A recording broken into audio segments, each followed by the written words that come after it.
So mga dad kuya, nag-live na naman sina Joie Rivera at saka si Miss Sass. And shoutout nga po pala sa kanila sa sobrang tiyaga nilang mag-live. Ang haba nilang mag-live.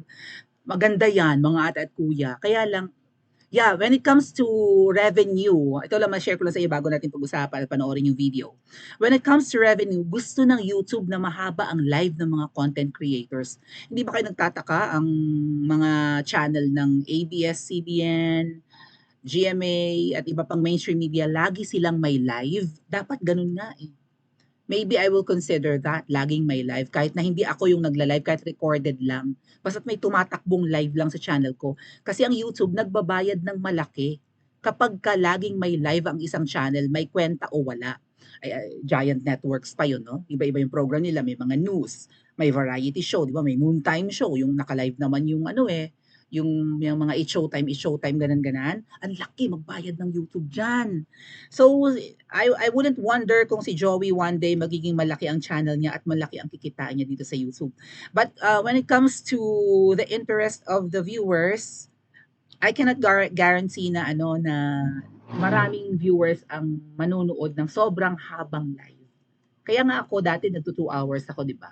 Kaya lang dami nag-a-advise sa akin ang haba ng live mo, Miss Mavi. Minsan ayaw namin panoorin. So, buti na lang hindi ako boring mag-vlog, hindi katulad ng iba. 'Di ba? So, ginawa ko ngayon, pinipilit kong 1 hour lang. Kung pwede nga lang less than an hour, gagawin ko, 'di ba? Malaki po talaga ang binabayad ng YouTube kapag mahabang mag-live ang mga content creators or laging may live ang isang channel. So, yeah, lalaki talaga po ang kikitain ni na Joey dito. And also, ang tiyaga nila, doon ko sila hinahangaan. 4 na oras, my God, bibigay ang katawang lupa ko. Mahina akong nilalong, Lenny Pacquiams. But thank you so much po sa pagla-live nila. Iba naman yung title, iba yung main topic. Dahil sa mahaba nilang live, siguro nga dahil may mga umaakyat at pinagbibigyan nila, dito na nagpangita ang dalawang nagkakainitang vloggers. Actually, hindi DDS vlogger si Kuya Roy, right? Loyalista siya. Hindi so ito'y bangayan ng loyalista at DDS vloggers. Kaya lang ayaw nang maging loyalista ni Bagong Lipunan, ito pong may salamin dahil nga po nabudol right? Nabudol. So, isang beses lang ito bago natin panoorin yung video dito naman. Bigyan ko lang kayo ng tawag diyan, heads up. Sa pagkakaalam ko, at i-correct nyo po ako kung mali ako, isang beses lang binanatan ni Bagong Lipunan si Banatbay. Pero up to now, hindi pa rin tinatantanan ni Banatbay ng batikos si Bagong Lipunan or si Kuya Roy or Roy Domingo. Tama po ba ako, Mate at Kuya?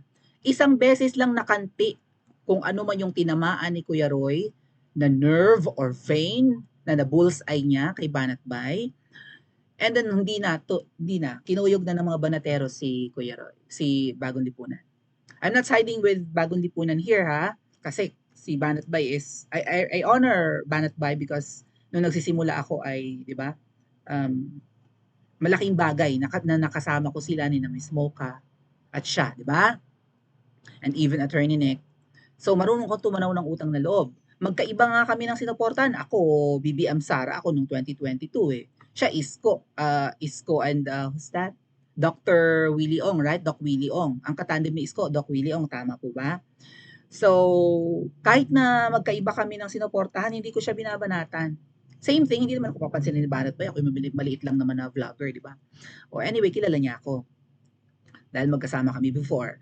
So, tama po ba ako na isang beses lang nakanti ni Bagong Lipunan si Banatbay and wala nang humpay si Banatbay ng kadudurog dito kay Bagong Lipunan? What does it say about a person?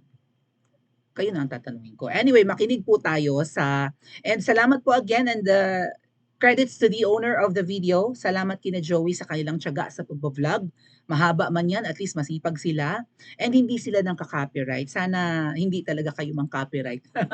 Joey and Miss Sass dahil nga po ang laking bagay nitong mga ginagawa nyong, 'di ba, kasipagan. And gusto namin na magbigay ng reaction kasi may mga may mga nai-invite nga kayong importanteng bisita sa iyong vlog. Malaking bagay po kasi na nagko-collaborate yung mga nagko-collab, 'di ba, yung mga vloggers. Kasi Do'n niyo makikita na ano, na very raw yung 'di ba, yung opinyon magkakaiba man pero parang pare-pareho ng pinapanigan, okey? Pare-parehong, alam niyo na, kini-criticize ang palpacation na Hello Kitty government ngayon. Okay, let's listen and mag-react na po tayo kung anong masasabi niyo dito sa bangayan. Makinig po kayo ng husto ha. Obserbahan niyo po ang bangayan ng dalawa. Sino ang mas mainit? Sino ang mapagbigay lang, tahimik lang? Sino ang nangangapa ng isasagot? Sino ang handa sa bangayang ito? And again po, wala yatang balak si Bagong Lipunan umakyat kaya lang parang dinidare siya ni Banat Bay. Kasi alam yata ni Banat Bay na I don't know, nanonood si Roy, nag-comment yata siya, si Kuya Roy rather. So, obserbahan natin, pag-aralan natin ang gestures and all that ng dalawa. Let's listen. Simple. Ayan na. Ayan na si Kaloy. Ayan na si BA. Hello mga Kaloy! Kumusta? Oh, Wait lang. Hindi ko marinig yung mga boses. Joey, ikaw mag-moderator. Hindi ko to kayang dalawang to. Ikaw mag-moderator. Okay. At tawag dito, Oy, Sas, lumabas ka dito. let's find a common ground. Ayan. Okay. So, Okay, sila muna. Si Banat naman, nagpaliwanag na siya na pasmado lang yung bibig niya, kaya niya tinawag akong amuyo, ganyan. Sa buhay ko naman, Doon ay tayo the best. sa unang, yung sa simpleng argument. Mhm. Paano mo nasabing bayad ako na ngayon bumabanat pa rin ako kay Marcos at kay Romualdez? Anong ebidensya mong bayad ako? Okay, Okay. ganito ha. If you try to look at the channel of Bagong Lipunan, ano nakalagay doon? Is it nagsabi ba na news? 'Di ba? The reason why I tackle that topic, it's because may nagtanong. 'Di ba? May nagtanong na viewers mo. Bakit sila Banat Bay ay ganito na? 'Di ba nagbakasyon kayo, 'di ba? So in-explain ko lang sa kanila and that's my opinion. Do I have to say sorry for my opinion? Hindi, iba yung opinion Diba? sa... Okay, when you talk about evidence, do you consider that the statement of a witness is a part of testimonial evidence? Yes or Yan. no? Yes. Oh, see? So that means, kinonsider ko yung sinabi ni ninyo as testimonial evidence. So anong evidence na nahanap nyo? Bakit hindi nyo siya kasuhan in the first place? Alam mo naman siguro status ni Ninyo. Sino ba nagsabi? Si Ninyo nga daw. So that's testimonial evidence. Sino si Ninyo? Barzaga, yung Ninyo Barsaga. Teka, eto, wait. tanungin kita, Ano yung sinabi ni Ninyo? Ano yung sinabi ni Ninyo, Kaloy? Sabi niya na ako, aamin ako na bayad ako, pero kayo Banat Bay, kailan kaya amin? Kasi they're part of the Iskonian. So, ibig sabihin, si Ninyo, ina-allege niya si Banat. Yes, Na bayad. that's the point. And I consider the statement of Ninyo as testimonial evidence. Mm-hmm. So, Okay, Banat, ano? nag-reply ka dun sa Banat ni Ninyo. Alam nyo ba na si Ninyo ang background? O say, Na saan hindi evidence kailangan mo? Okay, Saan kwento mo sa evidence amin. mo? Saan ang Na evidence mo? background, siya mismo nagsabi sa akin O see? na may certificate siya na galing siya sa mental. Eh bakit Siya hindi nagsabi mo? sa akin. Eh saan yun? Ipakita mo sa akin yung sinabi niya mismo. Eh yung video Sinabi niya ninyo, sa akin yun pinili ko. Oh, see? I have evidence na may video si ninyo na sinabi niya yon. Ikaw, may video ka ba na sinabi ni ninyo yon? Na may certificate siya. Oh, saan yung ebidensya mo? So kailangan Hindi- kong... Hindi So, na kinaya wala ni ko. I have that testimonial evidence, yung video na nilink binigay ko. That's the testimonial evidence. Statement niya yon. Ikaw, yung statement mo na sinabi ni ninyo na ano siya, na may tupak siya, o nasaan yung evidence mo? Ikaw na ngayon ang tatanungin ko. Kasi isasama ko yun sa vlog ko para to be fair with you. Na ano? Nang sinabi ni ninyo, na sinabi mo na nagsabi si ninyo na may ano siya, may tupak. So ibig sabihin, ang lahat ng evidence mo based from Ninyo? Testimonial evidence. It's up Ay, to the sabi- viewers sabi ni kung ninyo. sino sila. So, sandali lang. Referee, ano ba? Tumahimik ka na. So, yung sinasabi mo na sinabi ni Ninyo na bayad ako, anong ebidensya niya na binayaran ako? Ang sa akin lang, it's up to me or the viewers to accept yung testimonial evidence ni ninyo. Pero nag-react ka sa ano? Nag-react ka ba Banat dun sa claim na yon ni Ninyo? Or binigyan mo ba ng pansin yung Hindi ko pa, yung alam mo, allegation hindi niya? pinapansin si Ninyo. Nakita niyo na ba si Ninyo na mag-vlog? Walang Hindi ko matinong actually. tao na maniniwala doon. Ewan How ko kung sure are matino you? si Kalo eh. How sure are you na sinama mo nga siya sa Iskonian yun ng vloggers? Hindi Kung ko siya wala kang sinama. tiwala sa kanya, Hindi right ko from siya the start, sinama. bakit sinama mo? Hindi ko siya Weh. kasama. Hindi ko siya kasama. In-interview mo pa nga siya. If ninyo, hindi siya nagbibigay ng make sense, bakit in-interview mo siya in the first place? Bakit nag-collab kayo? In-interview ko lang, pero dahil may binuburaot see? siya. Pero it doesn't mean na pinaniniwalaan ko. Kasuhan mo si Ninyo para maniwala ako sa iyo. Paano mo nga kakasuhan ng taong may certificate na sabi niya O, nga mismo nasaan sa yung akin, evidence mo? ay ba hindi ko kailangan ipakita sa iyo? Ba't ko Oh, papakita see? sa iyo? Bingo na tayo. O, Joey, referee. Okay, bago natin ituloy, magre-react lang po ako. Si Nino Barsaga po, kilala ko rin. And sabi po, kapag ka si Nino ay tumatawag, halimbawa may kakausapin siyang vlogger or politician, nire-record niya. Which is nakakatakot, no? Once tinawagan ako ni Kuya Nino, buti na lang hindi ako nagre-reveal doon ng mga sensitive topics. Baka ni-record niya eh.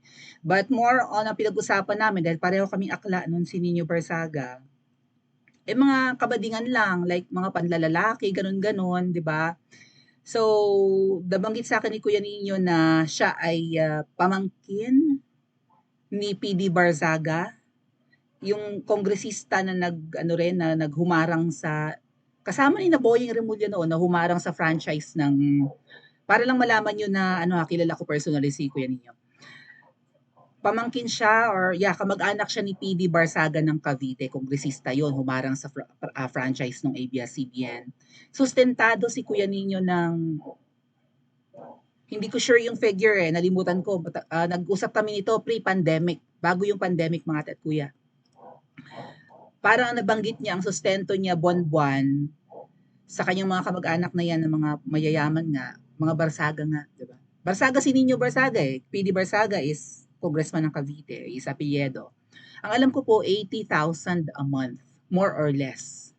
So si Nino mag-vlog at hindi, may pera talaga yan. Also, aminado naman siya na, 'di ba? Minsan nakakahingi siya kay Senator Bongo, kay Martin Andanar, no mga nasa pwesto pa, kapag kinakailangan niya ng mga budget sa magba-vlog or mag-out of town, ganyan. Nasa Baguio yata si Kuya Nino eh. One time na-pick up din si Kuya Nino mga ate at kuya, 'di ba? Na nakita natin 'yan, nabalita rin na hinuli siya ng mga pulis, pero hindi pulis Baguio ang humuli. Parang taga Maynila, and then dinala siya sa Maynila. Ang sabi, kongresista daw ang nagsampa ng kaso sa kanya at hinuli siya. Paano nagkaroon ng jurisdiction ang Pulis Maynila sa Baguio? Sinong kongresista sa Manila ang nagsampa ng kaso sa kanya na inurong din eventually?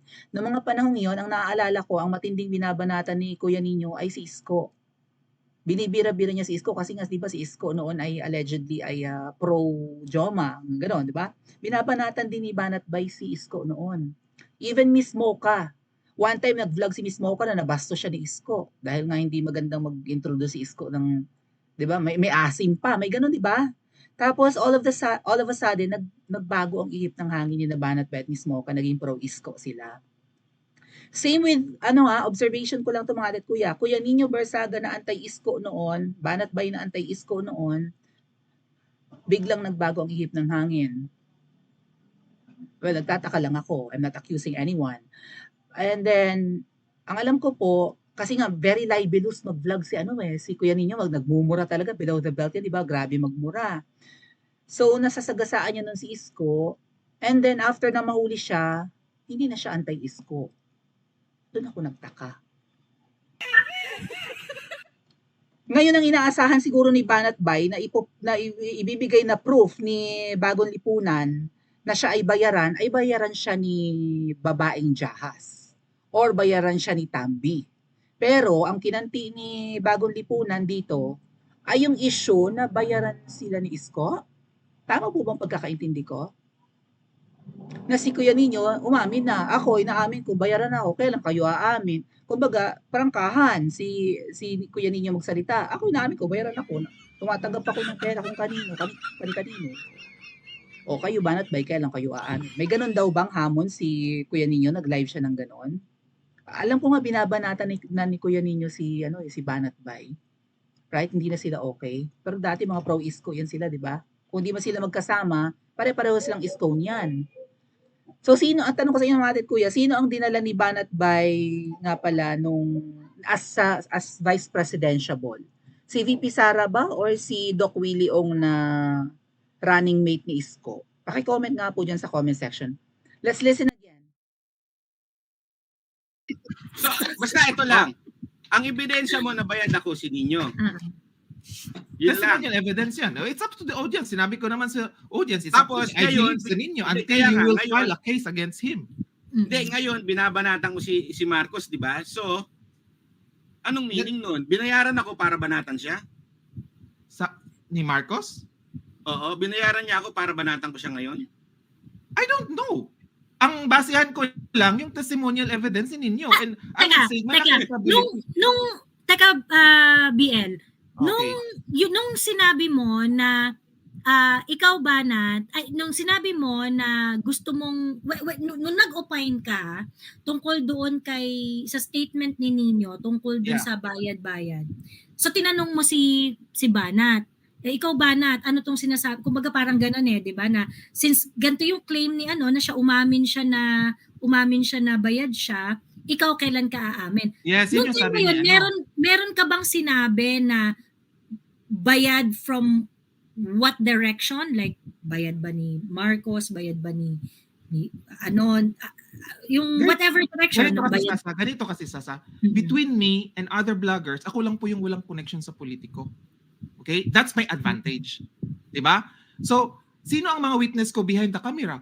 All the vloggers. Diba? Kung anong statement nila, kasi na-meet nila, diba? I don't know the transaction. We are just talking about probability. Sabi ko sa viewers ko, this is just my opinion and I'm applying probability. That means ilang percent probability na malapit ito sa katotohanan or malapit ito sa ano. Yun yung Okay. parati kong sinasabi. Okay, naiintindihan ko na ang mga nangyayari. Diba? So why do I have to say sorry for my opinion? Okay, naiintindihan ko na nangyayari. Mhm. Si Bagong Lipunan, si Kaloy, ang kanyang naging basihan ay ang testimonya ni Nino Barsaga about Byron. About Yun si Byron, sabi ni Byron. O isa pa, Sinasumarize ko lang may po. isa pang issue. Yeah, Sas, okay, continue. Sas. After Sabi ni Byron, Relax ka lang, Kaloy. Huwag ka masyadong pikon. Magsalita mo muna si Sas. ito si Byron, ang ano niya is, bakit si Nino ang iyong kino-question niya ngayon ang sanity ni Nino Barsaga. Ni Nino. Sabi niya yan, Oo. hindi ko sinabi yan. Siya nagsabi Oo. niya. honest lang yung evidence. Oo, kasi nga, according daw dun kay Nino, is meron daw siyang Certificate. Certificate. Kaya nga hindi daw siya makukulong, sabi niya sa akin. kaya hindi siya makukulong. Kasi nga, Oo. di ba, kasi kinasuhan siya noon ni Hmm. Isko. Di ba, nung, Ay, di ba, inano siya Hindi nun? na pinasuhan ni Isko. Hindi naman siya Ibang kaso kinasuhan. yun. Oo, walang Ano ba, kaso. ano ba siya nahuli ng mga Di pulis? ba meron siya yatang case, I remember that, Hindi, yung para it's not about, hindi si Isko yun. May Yung- nag-file May sa libel kanya ng case, case. may libel may case. libel case siya eh. Ninyo, may libel case din si Banat Bay. Yun yung sabi ni Ninyo. Asan? May libel case ka pala, Byron. Sa isang congressman, I forgot the name. Kaya di ba, ang parati kong ginagawa sa site ko, sinishare ko yung link. That's my source. Di ba? Nagre-content siya ng ng sinasabi ng iba. Ayun naman pala, Byron. Okay, nabanggit po dito na may kaso si Banat Bay sa isang congressman. May nagsampang kaso. Hindi ko sure kung congressman. Pwedeng mayor eh. Nagkaroon nga ng parang libel case si Banat Bay dati. Pero hindi umusad, right? May nabalitaan ba kayo? After po kasi na nagkaroon na ng filing of candidacy noong 2021 mga ate at kuya, October, and then ako ay, di ba, BBM Sara ako, si Banat Bay ay Isko Willie Ong. Hindi ko na siya masyadong pinanood. And then nung kampanyahan, grabe niya birahin nun si PBBM, di ba? And then lagi niya tinatawag mga tanso-tanso. Offensive kasi yung tanso mga ate at kuya, kahit sabihin niya iba yung natanso, iba yung tanso sa nabudol. But kapag ka kasi BBM ka at tatawagin, pag tinawag na tanso, parang ang claim nun ay ikaw ay supporter ni Marcos. Ang tawag yata ni Banat Bay sa mga loyalista or Marcos supporters ay mga tanso. Tama ba? Offensive yun. I have to admit, offensive. Kaya masakit yun pakinggan. Kasi Marcos supporter ako, if not loyalist. Bago pa ako ngayon bumaliktad kay PBBM. Diba? Lalo nung kampanyahan at mga first months ng administrasyon ni Hello Kitty, ako ay Marcos supporter. Tapos pag naririnig ko nagsasalita siya ng tanso, na-offend ako, not just for myself, pero para din sa iba. So, from then on, hindi ko na siya pinapanood. So, hindi ko na alam ang update sa kasong sinampa kay Banat Bay. But I really remember it, mga alat kuya, na may nagsampa ng kaso kay Banat Bay. And it was parang cyber libel nga yata, if not libel. Pwedeng kongresista yon, basta politiko, if not a mayor. And then hindi na umusad ang kaso. Ano nangyari? Nabanggit ba ni Banat ba yan na absuelto siya sa kaso, may nag-urong ng kaso? Paki-comment nga po sa comment section. Yeah, may naalala ko may nagsampa ng kaso dyan eh. And naobserbahan ko rin nun yung parang naglaylo si Banat Bay nun dahil sa kaso mo. Parang may certain days, if not weeks, na hindi siya masyadong nag-vlog o hindi siya masyadong bumira. Dahil naapektuhan din siya dun sa kaso. Basta naaalala ko may nagsampa ng kaso. Tsaka hindi na rin po yan kataka-taka. Actually, badge of honor nga yan ng mga vloggers eh. Kapag sinampahan ka ng kaso, ibig sabihin, meron ka talagang nakakanti. And kapag nalusutan mo, panalunan mo yan, eh di lalo kang magiging proud of yourself, di ba? Dahil ang pagtapat mo lang naman sa libel or cyber libel is the truth. Kung nagsasabi ka ng totoo at naabsuelto ka sa kaso mo, ibig sabihin, hindi ka sinungaling, hindi ka mapanira. What really happened to that case? Nagtataka ako, hindi ko na kasi siya pinapanood. Simula nung nag-iba na kami ng, di ba, ako unity team ako, siya isko. So yun, hindi ko na siya masyadong pinanood. Bumalik lang yung panonood ko kay Banat Bay nung nabanggit niya ako about nung Ensaymada, December 2022. Kasi, di ba nabanggit ako ni Banat Bay doon? Siyempre, nabanggit niya, si Maui, siyempre, alam ni Maui nangyari doon, Ensaymada naman talagang hinain. Nandun si Maui eh, sabi ni Banat Bay, alala ko yun. And then natuwa ako na parang, in a way, pinagtatanggol ako ni Banat Bay noon. Kasi nga nandun ako, nung issue ng Ensaymada. Nung 2022 pa yun, 2022? Yeah. Oh, anyway, mahaba pa ito mga atet ko. Actually, mga 30 minutes yan, yung kanilang ratratan. Pero, wala tayong, I don't know, baka may ibang source pa si Bagong Lipunan, bakit si Banat Bay ay masyadong pro Cayetano, hindi niya binabanatan si Cayetano, hindi niya kine-question ng MOOE. Kilala ko na si Banat Bay tsaka si Miss Mocha na talagang pro Cayetano ang mga yan, mga ate at kuya. Anti-Marcos talaga ang mga yan. And nung ako'y sumasama sa kanila noon, alam ko na rin anti-Marcos siya. Pero hindi kami kasi nung kasama nila ako, bago yung pandemic 2019, ako kasama ng mga yan hanggang 2020. Yeah, 2019-2020 ko sila nakakasama nun eh. Ni na Miss Mocha. Eh, hindi kami nagbabangayan kahit pro-Marcos ako noon. Well, pareho na kami ngayong anti-Marcos. Pero may nagsasabi diyan na wag nating kalimutan na naunang binanatan ni Bagong Lipunan si Banat Bay. Ay ganun siguro talaga si Banat Bay pag may bumabanat sa kanila, no? Hindi ka tatantanan hangga't hindi ka durog, sinimulan mo tatapusin ko. Baka ganun ang prinsipyo ni Banat Bay, tama po ba? Pero only Kuya Roy can tell kung bakit niya nasabi na nabayaran. Ako naniniwala kung hindi nabayaran, mga ate at kuya.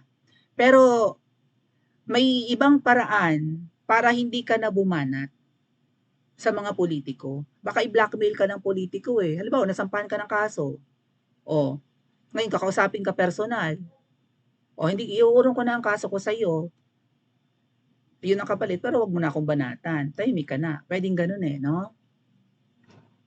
Yeah, may recent case yata si Banat Bay, ang mga banateros, patungkol sa pag-interview nila kina Bantag. Umuusad po ba yun o iuurong na rin?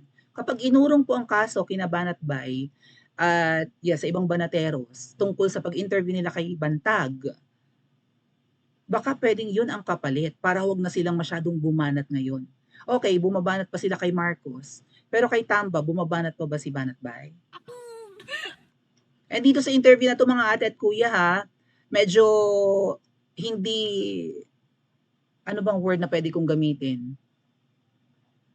sorry kung may ma-o-offend na follower ni Banat Bay, pero kung iba magbabanggit dito, sasabihin nilang napaka-plastic ni Banat Bay dito. Lalo na sa pag-ano niya kay Miss Maharlika. Sinabi naman niya na hindi naman ako nag-agree sa lahat ng opinion ni Maharlika. Ang dalawa po kasi, itong dalawang babae, si Sas at saka si Joey, ay pro Maharlika yan. Si Banat Bay, anti-Maharlika na ngayon. Tapos gusto niyo mag-unite. O sabihin niyo yan kay Banat Bay.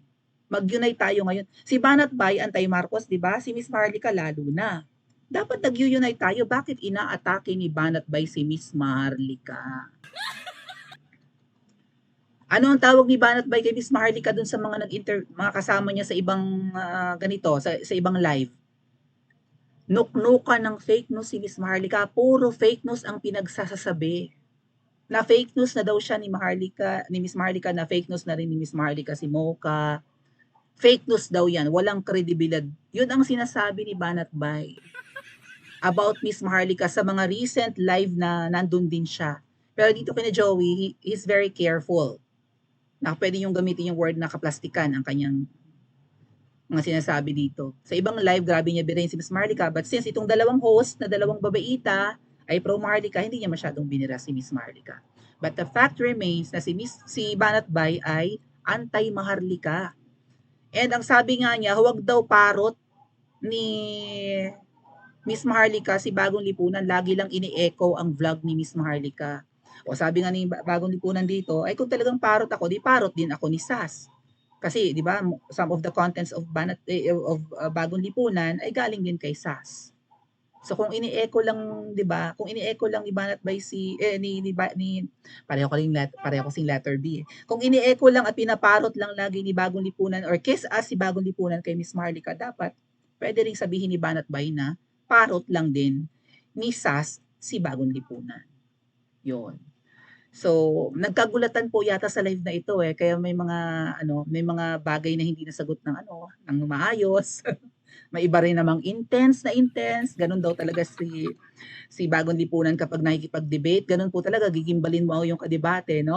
Kahit pa sabihing high blood ka na or mainit na ulo mo, ganun talaga sa debate. Sindakan yan.